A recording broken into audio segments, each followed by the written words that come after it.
नमस्कार, मैं Nitin Jain to talk with NJ के इस एपिसोड में आपके लिए एक अहम मुद्दा लेकर आया हूं। इस मुद्दे पर हमारे साथ दो खास मेहमान हैं, उनसे हम चर्चा करेंगे।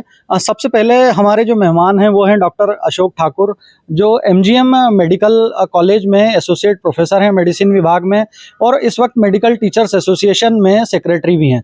इनके साथ ही हमारे साथ डॉक्टर सुमित शुक्ला मौजूद हैं, जो सुपर स्पेशलिटी अधीक्षक होने के साथ ही सर्जरी विभाग में प्रोफेसर हैं और इस वक्त आईएमए में इंदौर इकाई के अध्यक्ष हैं।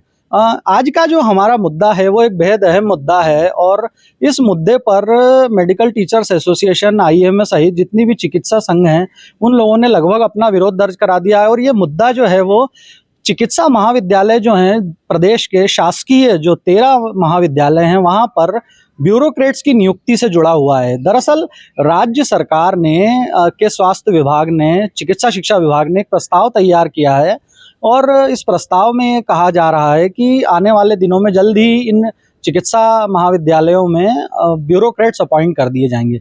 इस पर विरोध शुरू हो गया और सबसे पहला विरोध एमजीएम मेडिकल कॉलेज से सामने आया। हमारे साथ डॉक्टर अशोक ठाकुर हैं, हम उनसे बात करेंगे। सर, सबसे पहले आप समझाएं ये क्या मसला है, किस तरह का मसौदा है, प्रस्ताव है जो चिकित्सा शिक्षा विभाग ने तैयार किया है।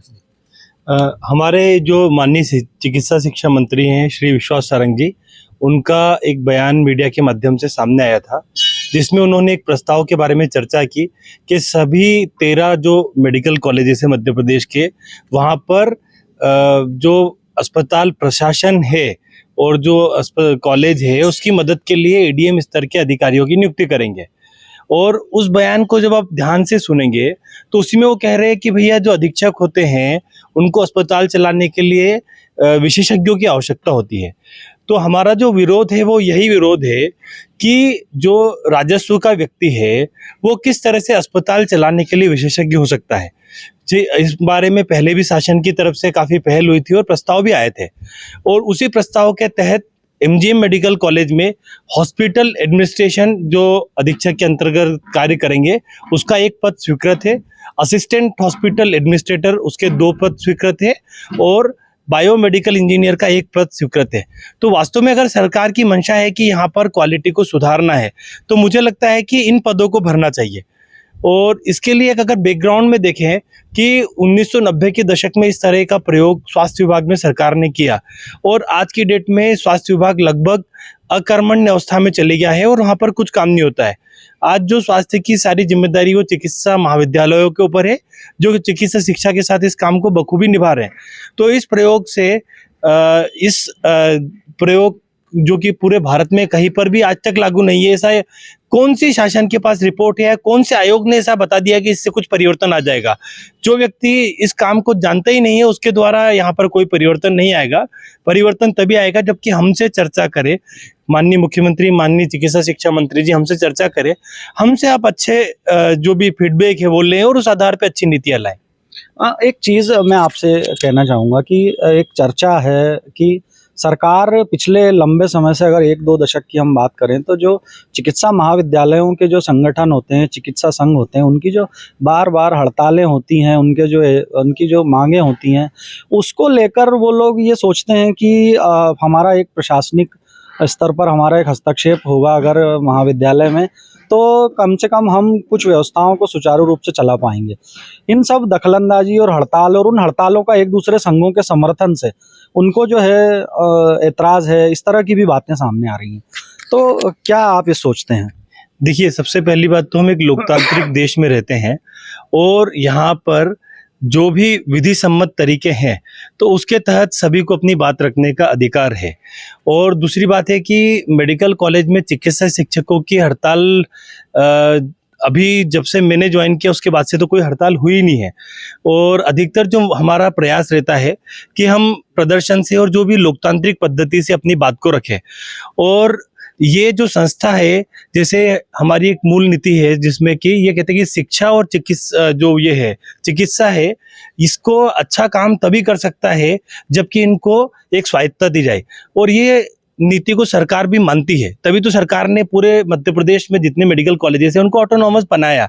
पर धीरे धीरे इस तरह की इंटरफेरेंस से वही हाल होगा जो कि 1990 के दशक में स्वास्थ्य विभाग का हुआ था। तो इसलिए हम इस बात का विरोध कर रहे हैं। यानी ये जो हमारा विरोध है, ये सिर्फ मेडिकल कॉलेजेस के हित में नहीं है, बल्कि पूरे प्रदेश की जनता के हित में है, क्योंकि ये एक अच्छे वर्किंग इंस्टीट्यूट्स है जहाँ पर अच्छा काम हो रहा है। निश्चित रूप से इस तरह से यहाँ का काम प्रभावित होगा। दूसरी बात से जो चिकित्सा का भविष्य, हमारे चिकित्सा छात्र हैं, उनकी क्वालिटी डाउन होगी तो मध्य प्रदेश का चिकित्सा भविष्य भी डाउन होगा। तो इसलिए इस बात का विरोध करना पूरे प्रदेश के और जो हमारा भविष्य प्रदेश का स्वास्थ्य का, उसके व्यापक हित में है। ये डॉक्टर अशोक ठाकुर, जिन्होंने हमें कुछ बिंदुओं पर प्रकाश डाला। अब हमारे साथ आईएमए प्रेसिडेंट और एमजीएम मेडिकल कॉलेज के सर्जरी विभाग के प्रोफेसर और सुपर स्पेशलिटी अस्पताल के अधीक्षक डॉक्टर सुमित शुक्ला हैं। हम उनसे जानेंगे आईएमए का क्या रुख है इस मामले में। जैसे कि अशोक ठाकुर साहब ने बताया अभी कि सरकार की मंशा है कि वो एक प्रशासनिक अधिकारी को कॉलेज में बैठाना चाहते हैं। आईएमए जो है एमटीए मेडिकल टीचर्स एसोसिएशन के साथ खड़ा हुआ है। जो भी निर्णय मेडिकल टीचर्स एसोसिएशन लेंगे, आईएमए का पूर्ण रूप से 100% उनको सपोर्ट मिलेगा। इंदौर आईएमए मध्य प्रदेश की सबसे बड़ी संस्था है, जहाँ पे कि करीब 3000 डॉक्टर्स इंदौर के वो इस आईएमए के सदस्य हैं।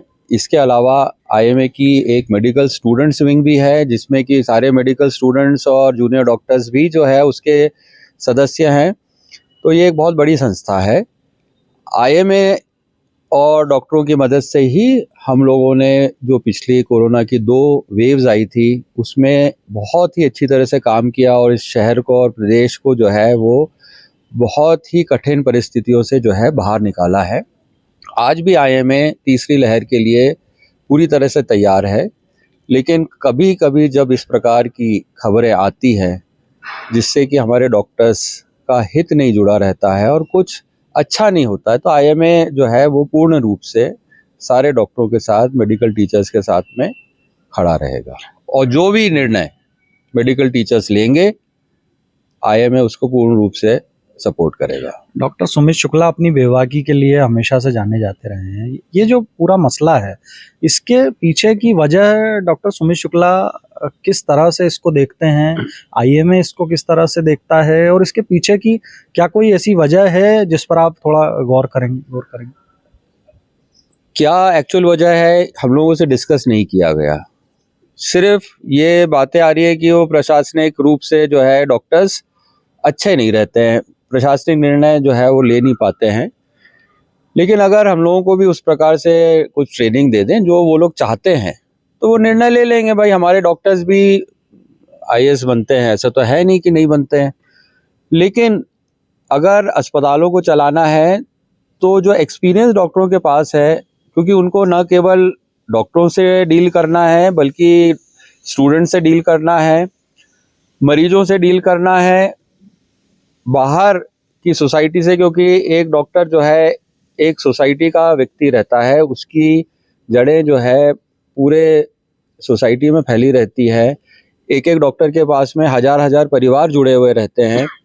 तो ये लोग बहुत ही फ्रीली जो है उन डॉक्टरों के पास में आते हैं, बात करते हैं, अपनी समस्याएं लेके आते हैं और वो सॉल्व करते हैं।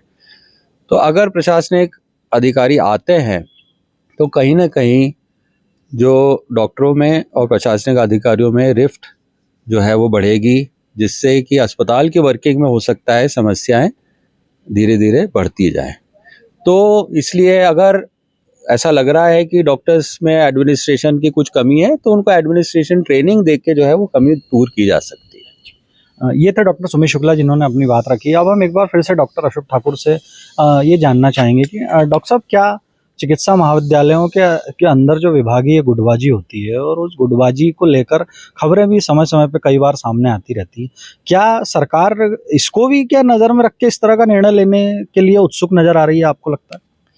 चिकित्सा शिक्षा विभाग मध्य प्रदेश का ऐसा विभाग हम गर्व से कह सकते हैं कि जहां पर मरीज के मैनेजमेंट से लेकर तो एडमिनिस्ट्रेशन में बहुत ही अच्छा सामंजस्य है। छोटे मोटे अगर विवाद होते भी हैं तो यहाँ के लोग, काफ़ी अनुभवी लोग यहाँ पर है और उनको वो अपने स्तर पर हल करते हैं। और साइंटिफिक अगर कोई डिस्कशन है जिसमें कि कोई अलग अलग विचार हो सकते हैं, तो उसके लिए भी हम समय समय पर गाइडलाइन लेकर आते हैं। तो मुझे लगता है कि ये जो मसले हैं ये टेक्निकल या साइंटिफिक होते हैं और इनका हल तो और भी कोई साइंटिफिक व्यक्ति ही निकाल सकता है। तो इसलिए यहाँ पर साइंटिफिक एक्सपर्ट यानी जो डॉक्टर्स है उन्हीं की आवश्यकता है इन सारे मसलों को हल करने के लिए। जैसे कि अभी कोरोना की थर्ड वेव आएगी तो उसकी तैयारी कैसे करना है, या उसमें ट्रीटमेंट प्रोटोकॉल कैसा रहेगा, तो तैयारी कैसे करना है, तो उसमें जो अस्पताल अधीक्षक है उनका सहयोग रहता है। फिर ट्रीटमेंट प्रोटोकॉल जो है, तो वर्तमान में जो भी पूरी वर्ल्ड लेवल पे गाइडलाइंस है, भारत सरकार की जो गाइडलाइंस है, तो उसके ऊपर विभाग के जो लोग हैं, चेस्ट विभाग के लोग हैं, मेडिसिन विभाग के लोग हैं, वो चर्चा करके गाइडलाइन बनाते हैं। तो उसको हमें उसी तरह से देखना होगा। एक आखिरी सवाल है मेरा इस पूरी चर्चा के बाद अब कि अगर सरकार या चिकित्सा शिक्षा विभाग आपकी बात नहीं मानता है और इस प्रस्ताव को लागू करने के लिए दृढ़ संकल्पित नज़र आता है, तो ऐसे में क्या आपका रुख होगा? सारे जो चिकित्सक संघ हैं और ख़ासतौर पे मेडिकल टीचर्स एसोसिएशन, इनका क्या रुख होगा? आगे की रणनीति क्या होगी आपकी? पीएमटीए की इस संबंध में जो मीटिंग है, तो पूरे प्रदेश स्तर पर इसकी मीटिंग हो चुकी है और सभी मेडिकल टीचर्स एसोसिएशन ने अन्य संगठन जैसे कि Indian medical association, nursing home association, nurses association, तृतीय एवं चतुर्थ वर्ग कर्मचारी संघ, अजाक्स संगठन, इन सारे संगठनों के साथ में हमारी सभी मेडिकल कॉलेजेस में बैठक हो गई है और सभी ने एक मत से एक बात कही है कि हम सरकार के इस प्रस्ताव का विरोध इसी स्तर पे इसलिए करना चाह रहे हैं कि सरकार इस प्रस्ताव को यहीं पर वापस ले ले। साथ ही हमारी माननीय मुख्यमंत्री जी और माननीय चिकित्सा शिक्षा मंत्री जी से मांग है कि आगामी जो भी नीति लाना चाहते हैं या वो कुछ और सोचते हैं, तो उसके लिए सिर्फ हमारे साथ बैठे। मतलब हमारी लगभग पिछले कई सालों से माननीय मुख्यमंत्री जी से मांग है कि आप हमारे साथ चर्चा तो करें।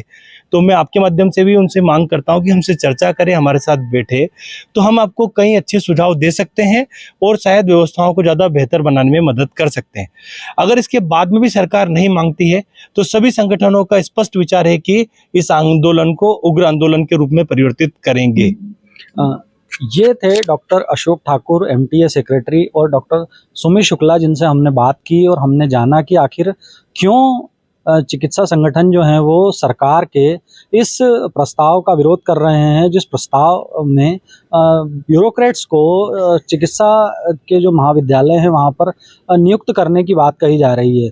संघों का कहना है कि हम सरकार के इसे लागू करने के पहले ही हम उन तक अपनी बात पहुंचाना चाहते हैं और अगर सरकार किसी भी तरह से इस प्रस्ताव को लागू करती है तो इसका युद्ध स्तर पर विरोध किया जाएगा।